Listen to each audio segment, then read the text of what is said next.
Hello everyone, আসসালামু আলাইকুম। আজ আমি আসছি গুঠাই যমুনা নদীর ঘাটে, তাই ভাবতেছি আজকের ভিডিওটা আপনাদের সাথে শেয়ার করি। আর সকাল থেকে আমি ভাবতেছিলাম এখানে আসবো, তো যেই ভাবনা সেই কাজ। তাড়াতাড়ি রেডি সেডি হয়ে বাসা থেকে বেরিয়ে পড়লাম। আর আমার বাসা থেকে কিন্তু এতটাও দূরে না, মানে খুবই কাছে। আর আমাদের পল্লী বিদ্যুৎ থেকে গুঠাইলে যাওয়ার রাস্তাটা কিন্তু অনেক সুন্দর, মানে চারদিকে সবুজ আর সবুজ। দেন আপনাদের সাথে কথা বলতে বলতে চলে আসলাম যমুনা নদীর ঘাটে।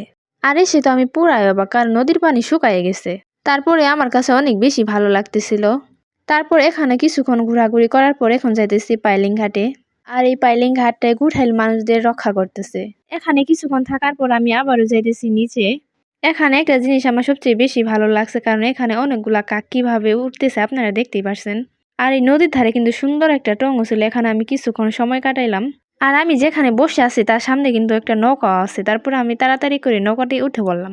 আর নৌকাতে তো আমি অনেক বেশি মজা করতেছিলাম। দেন এখন আমি যাব বাড়ির উদ্দেশ্যে, কিন্তু বাড়ির উদ্দেশ্যে যাওয়ার পর একটা জিনিস মানে খেয়াল করলাম, এখানে দেখতেই পারছেন শুলা, যেটাকে আমরা লাকড়ি হিসাবে ব্যবহার করি। সো ফ্রেন্ডস, আজকের ভিডিওটা কেমন লাগলো অবশ্যই কিন্তু কমেন্টে জানাবেন। আল্লাহ হাফেজ।